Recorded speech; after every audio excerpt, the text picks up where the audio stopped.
A todos que nos acompanham. E lembrando que, se você acionar o polegarzinho para cima, curtindo, ou dando um like, ou para baixo, dando dislike, se achar que deve, e comentando e compartilhando, você permite que a plataforma do sistema da internet divulgue mais o canal. Então, passemos às nossas considerações, que são aquelas que foram transmitidas por um texto que eu passei por e-mail para quem eu tenho e-mail ou para o WhatsApp. Tanto para quem eu tenho e-mail, passei de novo por WhatsApp, como para quem eu não tenho e-mail e passei somente por WhatsApp. O texto que nós produzimos para o nosso estudo de hoje, a ele eu dei o título de Boa Notícia, porque a palavra evangelho tem esse significado, e nem sempre nós nos lembramos disso.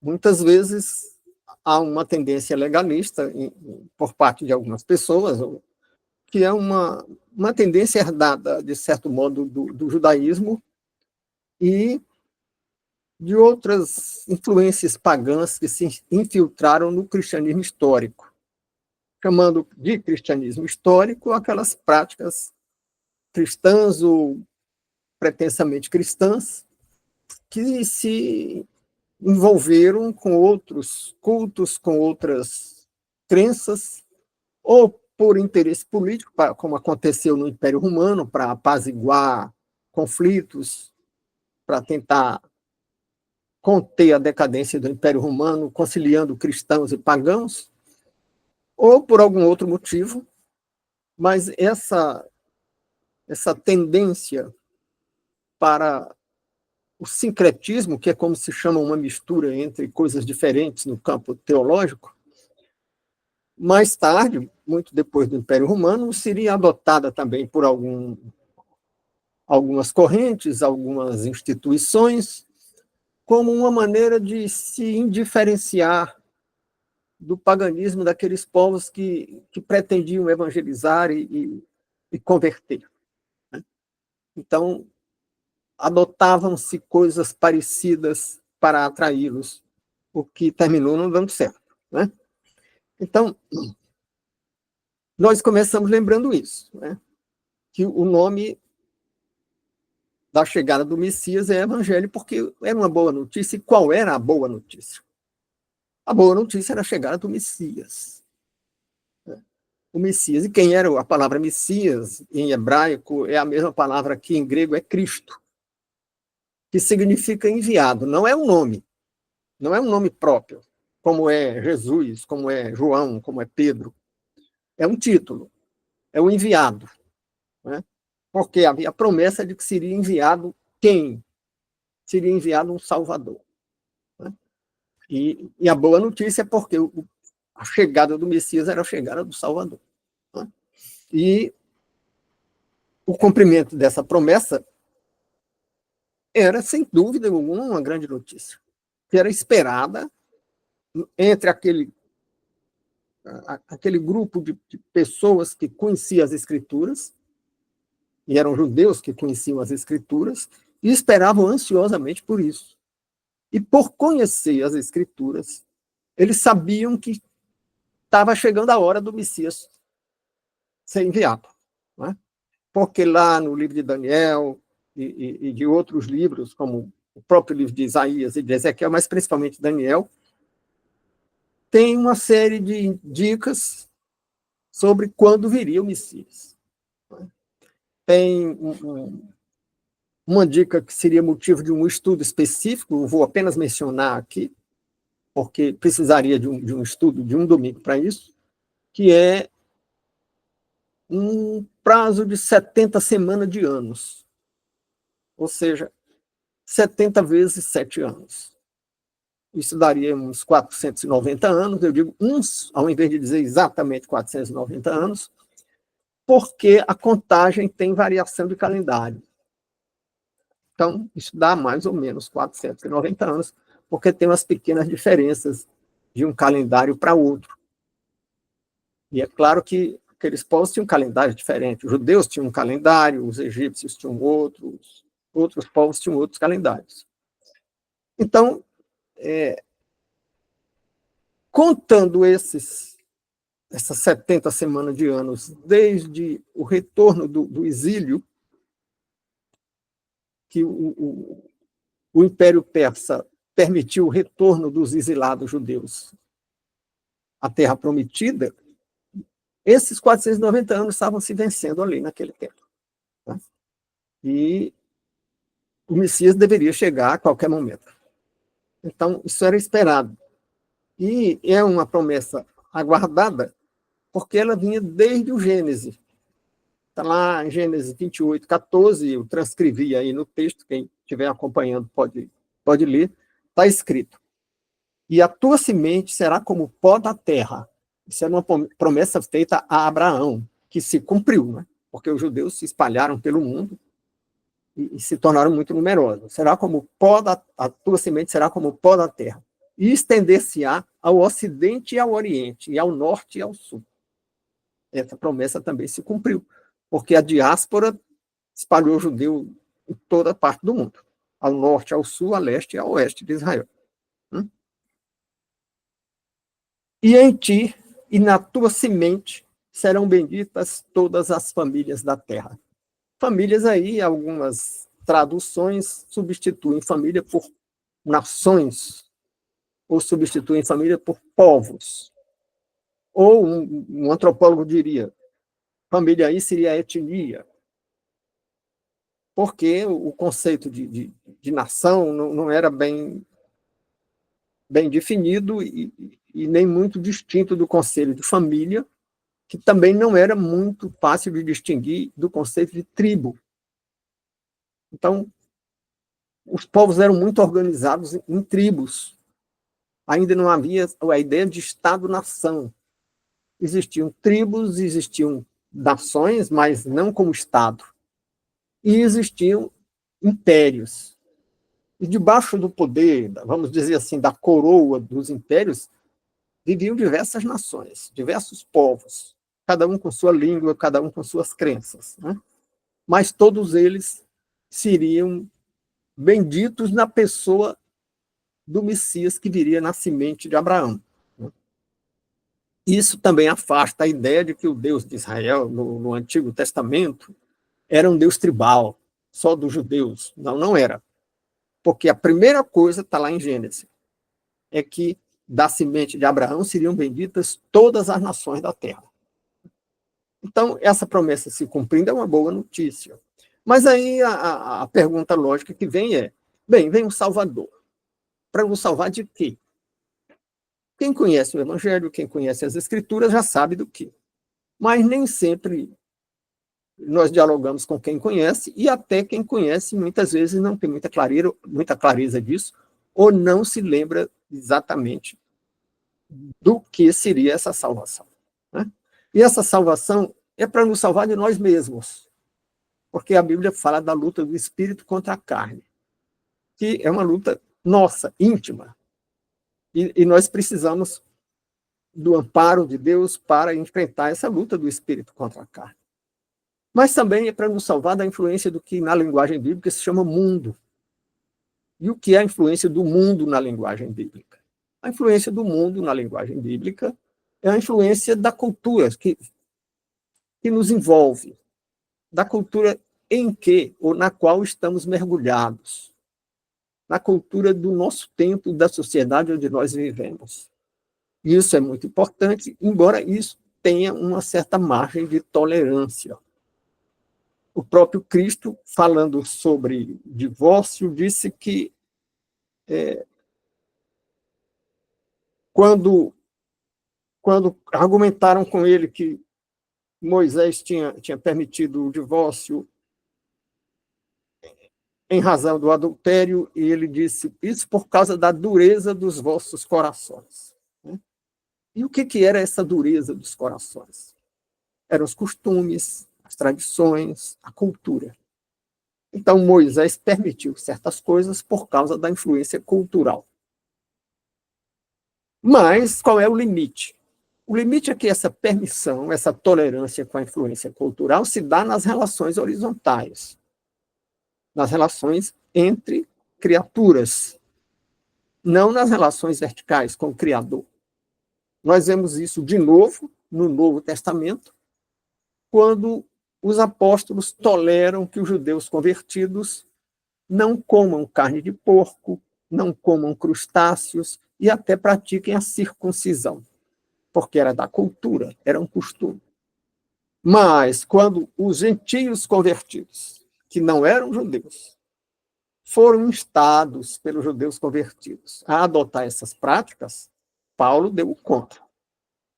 E quando Pedro foi tolerante com essa influência judaizante no meio dos cristãos gentios convertidos, Paulo deu uma repreensão muito severa em Pedro. Então, não havia por que tolerar coisas que não eram do costume, que não eram da tradição, que não eram da cultura. Então, tem a tolerância em relação à influência do mundo e tem o limite para a influência do mundo. Um exemplo em que a influência do mundo foi severamente reprovada e castigada foi o culto a outros deuses, que foi uma influência do mundo, que foi uma influência dos povos vizinhos. Salomão foi repreendido porque casou com várias princesas ao redor de outros países, ao redor, e fazendo alianças políticas, e elas trouxeram os seus deuses para dentro de Israel. E Salomão foi severamente repreendido. Então, aí era uma relação vertical, porque na relação entre criatura e criador, a ordem era: não terá outros deuses diante de mim. E aí a influência do mundo não é tolerada. Então, continuando, estávamos falando sobre de que nós precisamos ser salvos. E tínhamos dito: precisamos ser salvos de nós mesmos, precisamos ser salvos da influência do mundo e precisamos ser salvos do inimigo espiritual. Voltando à influência do mundo, hoje o mundo tem muitas influências perniciosas. E entre elas tem aquelas que destroem o corpo da criatura de Deus. E o que destrói o corpo da criatura de Deus? São agentes químicos, são drogas que a pessoa ministra ao seu próprio corpo, sejam essas drogas ilícitas, como acontece com certas drogas psicoativas, sejam drogas lícitas, como acontece com o tabagismo e com o alcoolismo. Então, isso destrói o nosso corpo. Isso não deve ser feito, porque o nosso corpo é obra de Deus, e o que contraria a orientação bíblica? O que contraria os dois mandamentos do Cristo que resumem toda a lei, o espírito de toda a lei? Amar a Deus e amar ao próximo. E amar a Deus é amar a obra de Deus. E o que é errar o alvo? E errar o alvo na Bíblia tem o nome de pecado. Então, é o que contraria ou prejudica a obra de Deus. E o que destrói uma vida, seja a própria vida, seja a vida de terceiros, contraria a obra de Deus, porque a vida é obra de Deus. Até a vida dos inimigos de Deus é obra dele. Então, preservar a própria vida, preservar a vida de terceiros, nas relações horizontais, contraria a obra de Deus e é o limite da tolerância. Então, a tolerância para o que é cultural é permitida, mas até onde? Porque interpretar é buscar o significado e o alcance. Então, qual é o alcance dessa permissão? E permissão não se confunde com permissividade. Permissividade é uma coisa solta, frouxa, sem limites. Permissão é limitada. Então, o limite dessa permissão é o que não destrói, não se opõe, não limita, não prejudica a obra de Deus. E, finalmente, a terceira coisa da qual nós somos ou precisamos ser salvos é a influência do inimigo espiritual. E essa é uma ameaça presente, da qual hoje nós pouco falamos, porque há pouco conversávamos, numa conversa antes da gravação, e a Josefina mencionava o fato de que nós estamos vivendo uma era pós-cristã. E se é uma era pós-cristã, é uma era de descrença. Por isso já não se fala em pecado, porque falar em pecado, para quem não acredita em nada, não faz sentido. E falar também em ser salvo de uma influência de um inimigo espiritual ou sobrenatural é também uma coisa que não se usa, porque não é um ponto de contato no diálogo. Né? E não porque se tenha tolerância com isso, e pode ser que em alguns casos seja, não porque se queira fazer uma triagem dos conteúdos bíblicos ou uma censura aos conteúdos bíblicos, e também pode ser, mas também porque não é um ponto de contato. Se a gente quer dialogar, se a gente quer se comunicar, se a gente quer entender e ser entendido num diálogo, a gente precisa procurar pontos de contato. Né? E o ponto de contato é aquilo que, quando a gente diz, pode ser compreendido pelo outro lado. Então, são essas as três coisas pelas quais nós precisamos de um Salvador. E de onde é que vem essa necessidade? Né? Essa necessidade vem do fato de que criatura foi concebida para ter criatividade e, por isso, é dita semelhante ao Criador. Está lá no Gênesis que o homem foi criado à imagem e semelhança de Deus. Mas semelhança não é igualdade. Então, o homem é criativo, está aí um edifício científico, tecnológico, artístico, gigantesco, extraordinário, maravilhoso, feito pelo homem. Então, o homem é criativo, tem essa capacidade.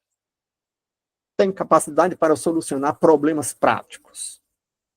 Eu costumava dizer em sala de aula, se você quer mandar um homem à Lua, ou se você quer escalar uma montanha, você pergunta como é que se faz isso, e logo vai aparecer um técnico, um especialista que vai resolver o problema, e vai mandar alguém à Lua, e vai criar instrumentos, calçados e outras coisas para escalar uma montanha, inclusive uma parede vertical de uma rocha. Agora, se você pergunta para quê, aí a gente sai do campo da solução de problemas práticos, que é onde se formulam juízos de fato ou juízos de realidade, que é aquele julgamento, aquele raciocínio sobre questões factuais, sobre questões práticas. E aí você passa para o campo valorativo ou axiológico, onde se discutem os valores do ponto de vista de valor moral. Então, qual é o valor moral de mandar alguém à Lua? Ou qual é o valor moral de alguém subir uma montanha, ser um alpinista? Dizem que quando os ocidentais chegaram na China e começaram a fazer alpinismo, os chineses ficaram escandalizados, horrorizados. Por que esse povo faz tanto esforço e gasta tanto para subir uma montanha e descer depois? Dizer subir e descer. E depois contar, olha, eu subi aquela montanha. Isso não fazia sentido para eles. Né? Não existia alpinismo na China. Então, o que estávamos dizendo é que se você quer resolver um problema prático, exemplificávamos com viagem à Lua ou alpinismo, mas poderiam ser muitas outras coisas. Você quer criar uma tecnologia para fazer uma reunião como essa que estamos fazendo aqui, você arranja solução prática, porque o homem tem essa criatividade à semelhança de Deus. É claro que não é tão criativo quanto, porque semelhança não é igualdade. Mas a semelhança é ainda mais diferente daquilo com que ela se assemelha quando saímos para o valor, para a questão valorativa. Estou falando em valor moral, não estou falando em valor econômico. Certa vez eu perdi o ânimo de continuar um diálogo com um rapaz, porque estávamos dialogando sobre virtude, portanto, estávamos no campo da filosofia moral, e quando eu citei Aristóteles, dizendo que virtude é quando alguém renuncia um interesse em favor de um valor, ele disse, mas isso é egoísmo. Ora, se a pessoa está renunciando ao interesse, como é que é egoísmo, né? Então eu vi que não era um ponto de contato. e perdi o ânimo de continuar o diálogo. Mas estávamos dizendo que por que precisamos de um Salvador. Já dizemos do que precisamos ser salvos. 3 coisas: de mim mesmo, do mundo em que eu vivo e do assédio espiritual que eu sofro no campo sobrenatural. Eu representando todos nós aqui. Então, aqui e no resto do mundo. Né? E agora, e por quê que temos essa vulnerabilidade tríplice? Bom, aí eu tinha começado a dizer há pouco, porque nós temos uma condição muito peculiar, que somos criados para viver numa íntima harmonia com o Criador. A descrição do paraíso é isso. Tem gente que pensa que o paraíso era viver sem fazer nada, ganhando comida na boca. E de fato, não era isso. Porque está lá escrito no Gênesis que ao homem foi dada a tarefa de cuidar do jardim. E para cuidar do jardim, ele ia trabalhar. Né? É claro que ia trabalhar. Agora, e por que mais tarde vai ser dito como uma perda, em razão de ter errado o alvo, de ter comido do fruto da ciência do bem e do mal, que ele teria que ganhar o pão né, comerás o teu pão com o suor do teu rosto. Daí a interpretação dominante de que trabalho é maldição, porque o homem teria sido amaldiçoado. Primeiro que o homem não foi amaldiçoado por ter caído, por ter, usando a linguagem teológica, por ter pecado. Ele foi informado das consequências que teria pela conduta dele mesmo. Informar não é amaldiçoar. Né? Então, o homem viu que estava nu antes de o Senhor ter dito qualquer coisa para ele. Antes do Senhor ter dado alguma reprimenda nele, ele viu que estava nu. Se viu que estava nu, ele já estava sentindo as consequências de chamar a si o juízo moral. Inventaram uma história de maçã, e é muito comum uma interpretação de que seriam as práticas sexuais o pecado. Na verdade, isso não pode fazer sentido, porque antes de comer do fruto da ciência do bem e do mal, antes da queda, o homem já tinha recebido uma recomendação: multiplicai-vos e enchei a terra. E é claro que ele não ia se multiplicar comprando filho em supermercado. Né? Então, o que era esse fruto da ciência do bem e do mal? É claro que não era maçã, nem manga ou caju. Né? É claro que o fruto da ciência do bem e do mal era chamar a si o juízo moral.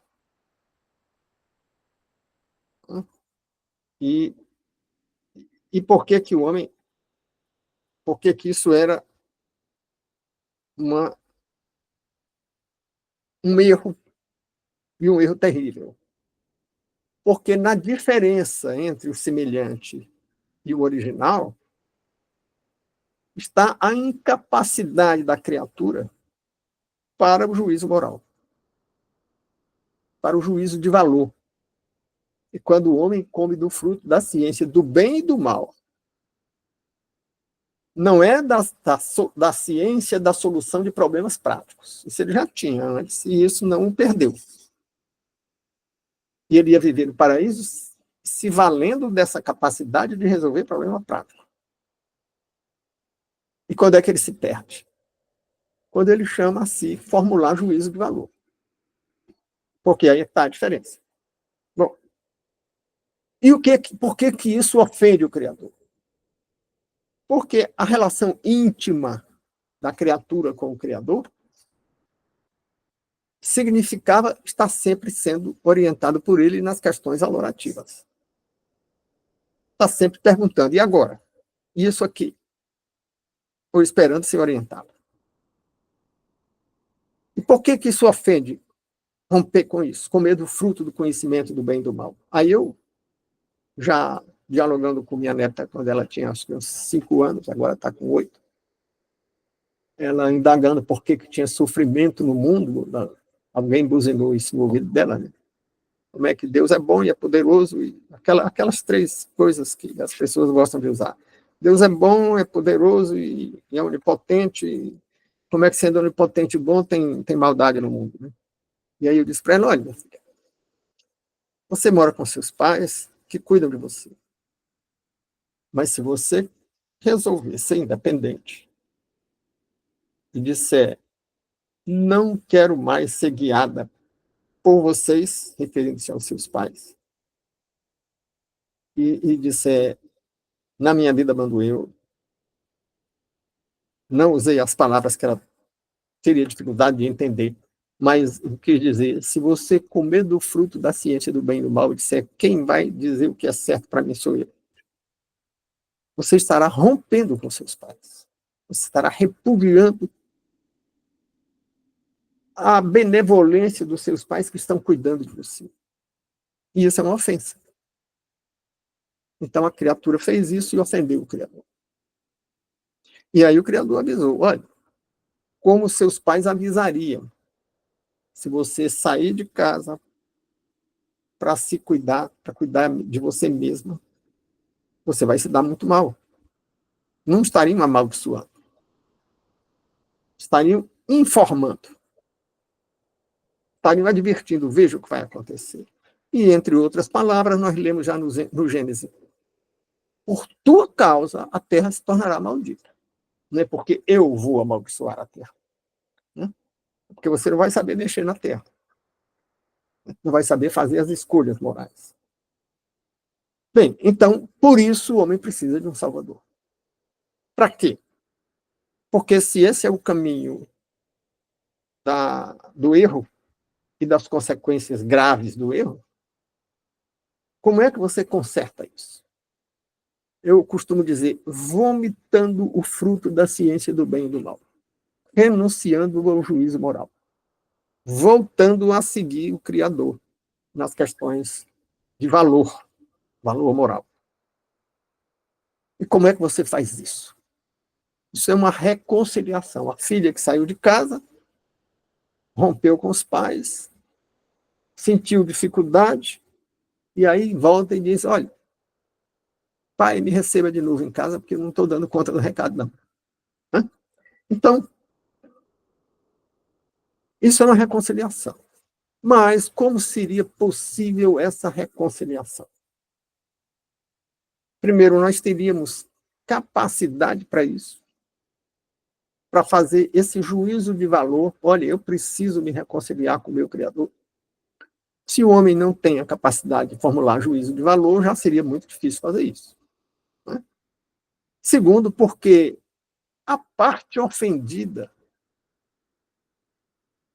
estaria sendo buscada com os fins de uma reconciliação por quem ofendeu, e isso seria suficiente. Aí vem uma explicação que dificilmente a gente ouve, eu ouvi não faz muito tempo, de alguém dizer, olha, o bem que você faz a alguém é proporcional à sua importância ou ao seu tamanho. É como, digamos, se um de nós mandar um presente para o rei Charles da Inglaterra, o presente que nós mandássemos para o rei Charles teria a nossa desimportância. Não é nem importância, seria desimportância. Né? Certamente não seria manchete de jornal que um obscuro professor aposentado lá do Ceará mandou um presente para o rei Charles. Talvez até fosse motivo de chacota. Mas a ofensa que a gente faz é do tamanho da parte ofendida. Se nós ofendêssemos o rei Charles, a ofensa seria do tamanho dele.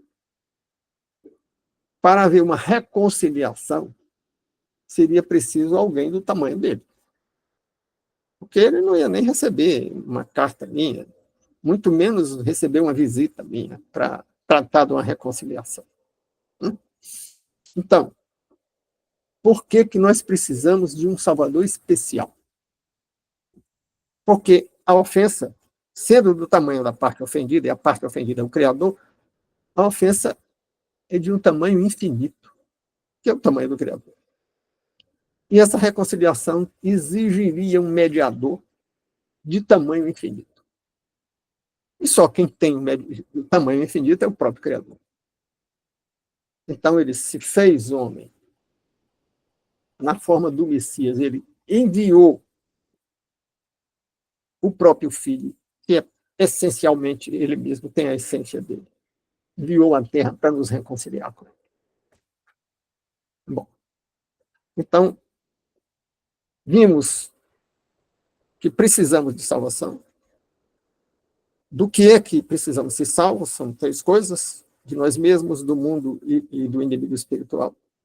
Vimos por que precisamos e vimos por que o Messias teria que ser divino. E vimos por que o Messias era esperado. Não foi surpresa para ninguém que conhecia as Escrituras que chegasse o Messias.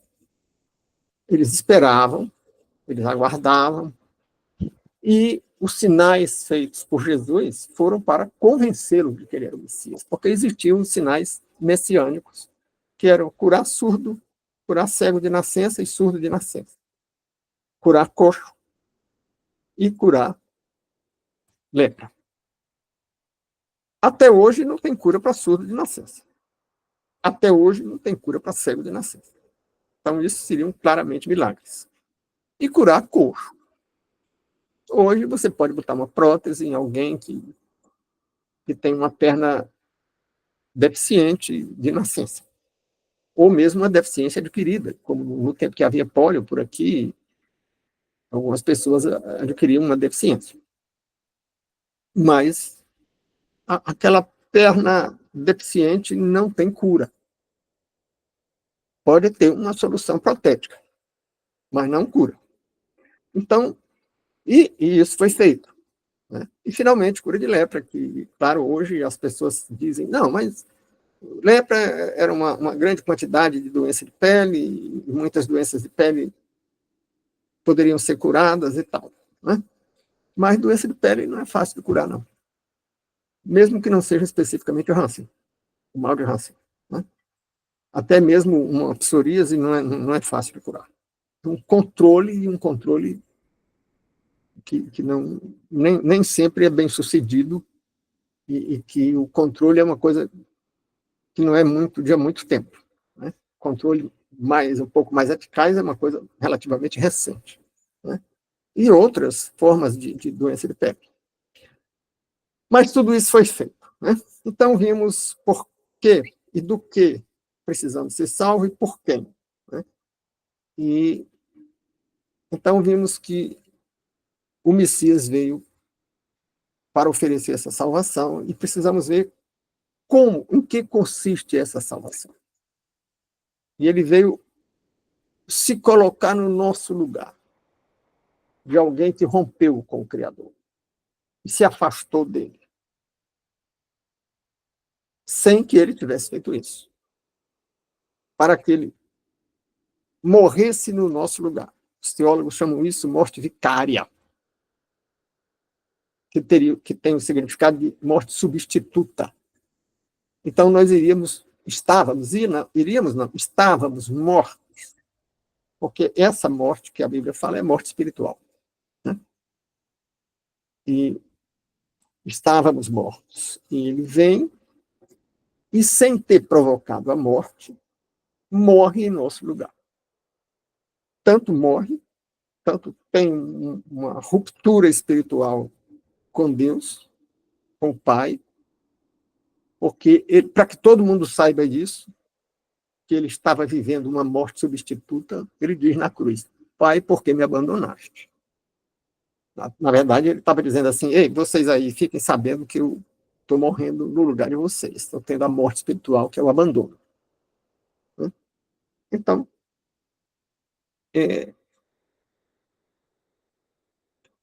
por outro lado, se nós temos um Criador e, na pessoa do Filho, nos reconcilia com ele, morrendo, passando pela morte pela qual deveríamos passar, então esse sacrifício é completo, é pleno, é suficiente, não precisa de complemento, não precisa de ajuda. Ai, o Cristo morreu no meu lugar, mas isso não é suficiente. Eu vou dar uma ajudinha para o sacrifício dele. Então, eu vou fazer penitência, eu vou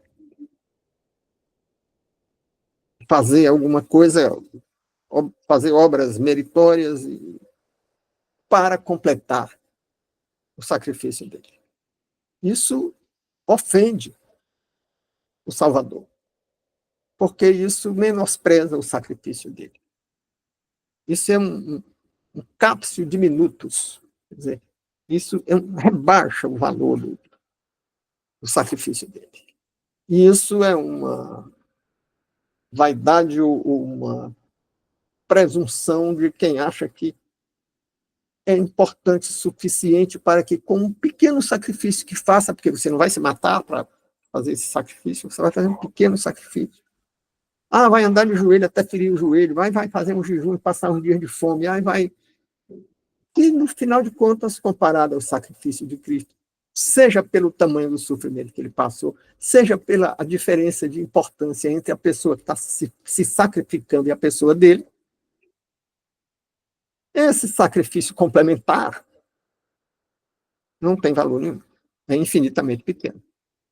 Não tem comparação. Né? E só ofende. Então, lembrando ainda que o sacrifício dele não sofre decadência nem prescrição. Né? Então, a prescrição é uma espécie de prazo de validade. Tanto a prescrição como a decadência. Né? São uma espécie de prazo de validade. E o sacrifício do Cristo não tem prazo de validade. E por isso é que nós lemos lá no Novo Testamento, na carta de Paulo às igrejas da Galácia, né? Carta que é conhecida como aos Gálatas, porque eram várias igrejas na região da Galácia. Né? Gálata é quem era da região da Galácia, ali na Ásia Menor, que hoje é Turquia. Né? E está escrito em Gálatas 6,7, não erreis, Deus não se deixa escarnecer, porque tudo que o homem semear, isso também ceifará. E por que foi preciso fazer esse aviso? Não erreis. Ora, mas aí vem aquela dúvida ou aquele argumento que diz, mas se o sacrifício do Cristo é pleno, é total, é válido, é absoluto, é imprescritível, então nós temos um salvo-conduto para praticar a iniquidade. Aí Paulo está dizendo, não, espera aí. Você não será salvo pelas suas obras, porque quem lhe salva é o sacrifício do Cristo. Mas se você aceita o senhorio do Cristo na sua vida, você não vai escarnecer do sacrifício dele, se aproveitando disso para praticar iniquidade. Algumas traduções, em vez de dizer Deus não se deixa escarnecer, dizem com Deus não se brinca. Quer dizer, não vá levá-lo na brincadeira, dizer, te peguei, agora você não pode mais me pegar porque você já me deu um salvo-conduto.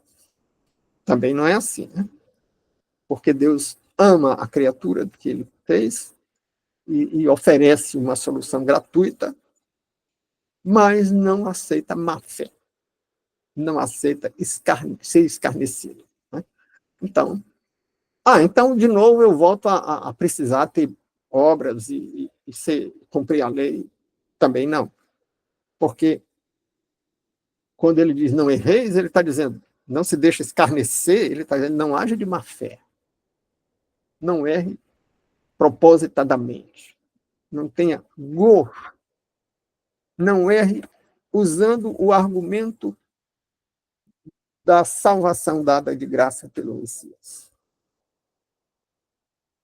Mas então eu tenho que ser perfeito? Não. Se você erra porque não é perfeito, se você erra porque a falibilidade humana não nos permite viver sem errar, então isso não te condena. Bom, já falamos sobre isso em várias outras oportunidades, em vários outros estudos, porque eu não tenho pé de me repetir quando eu noto que o exemplo ou a figura de linguagem elucida a questão envolvida, e a questão é sempre a mesma, que é o plano de salvação e a relação entre criatura e criador. Né? E aí eu já usei aqui a imagem da porca e da ovelha. A quem aceita o senhorio do Cristo é nova criatura. E o que era a criatura velha? Era uma porca que gostava de lama e de sujeira. E o que é a nova criatura? É uma ovelha que não gosta de lama, não gosta de sujeira, mas também se suja. Mas não se sente bem, não procura ativamente a lama para se sujar por prazer de se sujar. E quando se suja, não se sente bem. Né? E essa é que tem, essa criatura é que tem o acolhimento e que não é repudiada por isso. Então, a nova criatura não é infalível, vimos isso. E chegamos agora ao momento de contemplar o problema da admoestação e da exortação. E considerando aqui que a admoestação é uma forma leve de advertir. Não é uma forma agressiva de advertir, é uma forma leve de advertir. Né? E quando alguém diz assim, olha, esse caminho aí está escuro, tem um buraco, e você pode cair no buraco. Não é uma reprimenda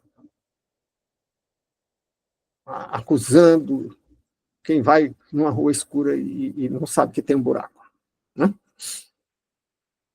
Não é menosprezando ou atingindo alguém que não está vendo um buraco. Ou pode até não ser escuro, mas está olhando para cima, está olhando. Às vezes a gente vai caminhando sem olhar para o chão e alguém pode advertir, olha, tem alguma coisa aí que você talvez não vai querer pisar. Né? E isso não é uma advertência áspera. Então, isso é admoestação. Né?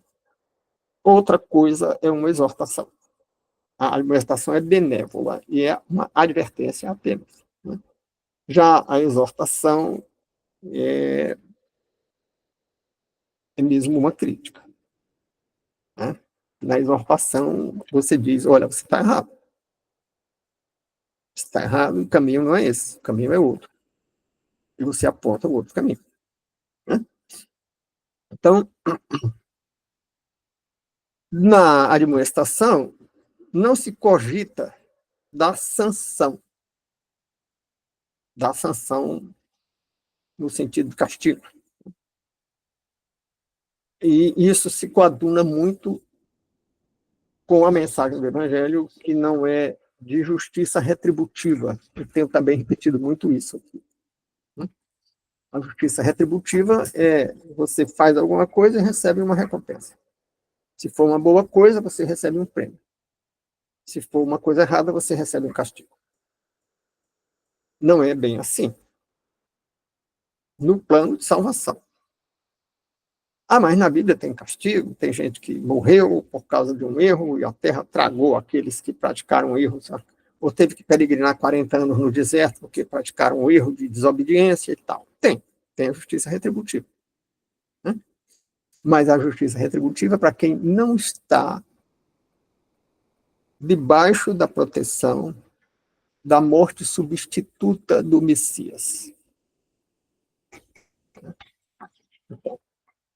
A advertência nem precisa falar em castigo. A advertência é, olha, você está salvo. E assim sendo, cuidado para não se desviar do caminho. Não vá por aí, vá por ali. Não mencionou castigo. Está dizendo é pelo contrário, você está salvo, você não vai ser castigado, você não perde a salvação. Agora, outra coisa é dizer, olha, você está escarnecendo de Deus. Você está se prevalecendo da salvação que te foi dada para cometer iniquidades. E o que é iniquidade? Volto a repetir o que dizíamos há pouco. Iniquidade, ou se você quiser a expressão que corresponde a errar o alvo, pecado, é o que contraria a obra de Deus. Então, aquelas coisas que contrariam a paz social, não tome a mulher do outro, né? Não adulterarás, não roube, não roubarás. Contraria a paz social, e a paz social é obra de Deus, contraria a obra de Deus.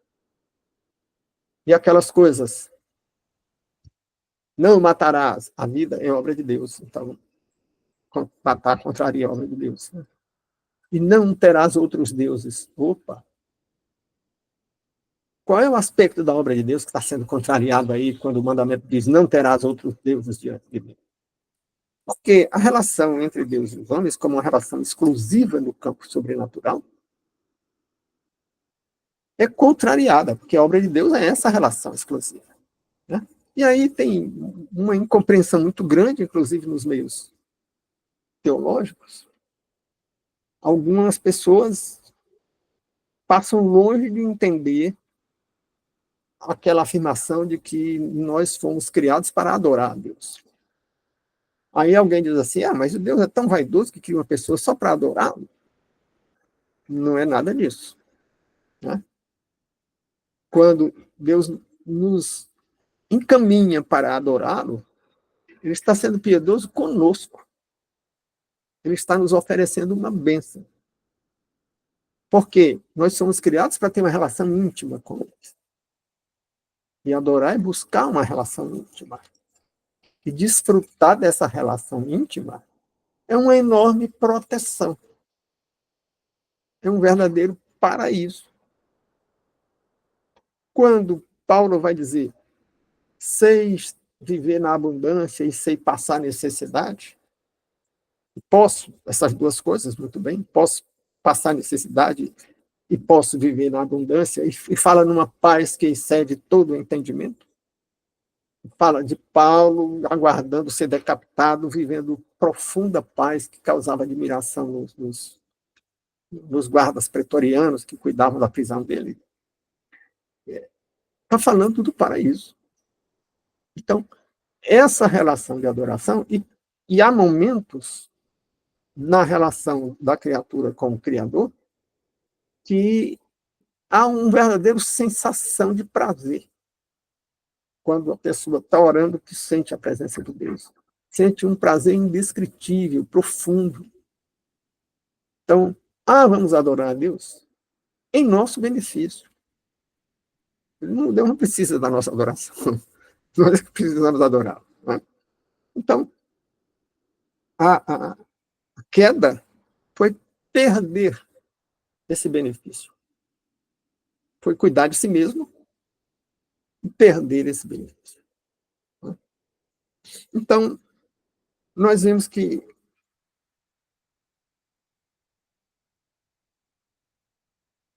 nós listamos aqui. A. Não se cogita principalmente de sanção punitiva. B.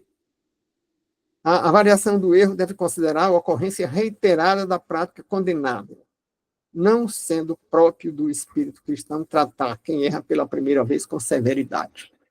Ainda estou na exortação. Isso pode acontecer até no nosso meio. Pode acontecer que numa determinada igreja local, alguém que tem uma longa trajetória irrepreensível, de repente comete um erro típico da falha humana, como Davi, que era o homem segundo o coração de Deus, de repente cometeu falha terrível. Né? Então, e tem uma coisa que nem todo mundo percebe na vida, é que há uma tendência humana para ser intolerante com quem erra menos. Né? Quem erra menos. Observe, por exemplo, nos problemas conjugais. Né? Aquele marido farrista, boêmio, que vive irregularmente, não causa nenhuma surpresa para a mulher ou para os filhos. E nem causa revolta. Pode haver alguma queixa, mas há uma enorme tolerância. Agora, aquele cara certinho, que nunca fez uma farra, ao longo de muitos anos de vida conjugal, de repente comete uma falha. Aí não tem perdão. Aí a mulher e os filhos se revoltam e manifestam uma intolerância inconciliável, né? Então, isso pode acontecer na família, pode acontecer entre os cônjuges, pode acontecer com os filhos. Aquele filho rebelde que vive dando problema, quando dá mais um problema, é só mais um problema. E um filho certinho, que faz tudo muito certo, no dia que comete um erro, aí o choque é grande. E o choque se manifesta com a intolerância, com uma forte reação, né? E aí, ao invés de dizer, bom, isso é uma falha humana, vem logo aquela ideia. Era um hipócrita. Vivia se passando pelo que não era. Nunca foi correto. Apenas se revelou agora, né? Ou então, vamos afastá-lo porque a sua influência é muito perniciosa, porque ele é um exemplo. Quem é um exemplo de boa conduta, quando erra, passa a tornar o erro também um exemplo a ser seguido. Tem esses raciocínios todos para tentar legitimar a intolerância. E nós precisamos nos advertir contra a intolerância, né? Então, o objetivo, o item C aqui no texto, na página 3, aí quem acompanha o texto, né? O objetivo da admoestação deve ser ajudar, não deve ser excluir, não deve ser castigar. Se for castigar ou excluir, não é advertência, não é admoestação. Pode ser outra coisa. Agora, já a exortação admite alguma forma mais severa, né?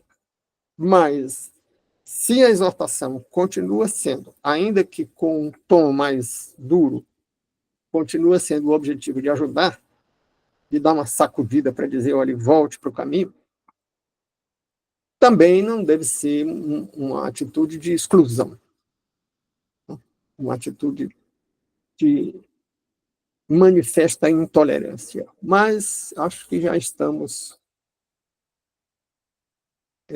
nos alongando bastante. Eu gostaria ainda de ouvir os participantes. Então, eu quero agradecer.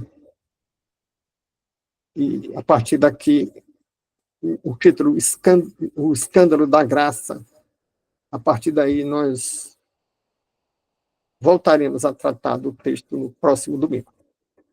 Obrigado, pedindo que compartilhem, que comentem não apenas aqui nos momentos que se seguem a gravação, que nós suspendemos a gravação para as pessoas ficarem mais à vontade, mas enviem comentários escritos ou em mensagem de voz para o canal.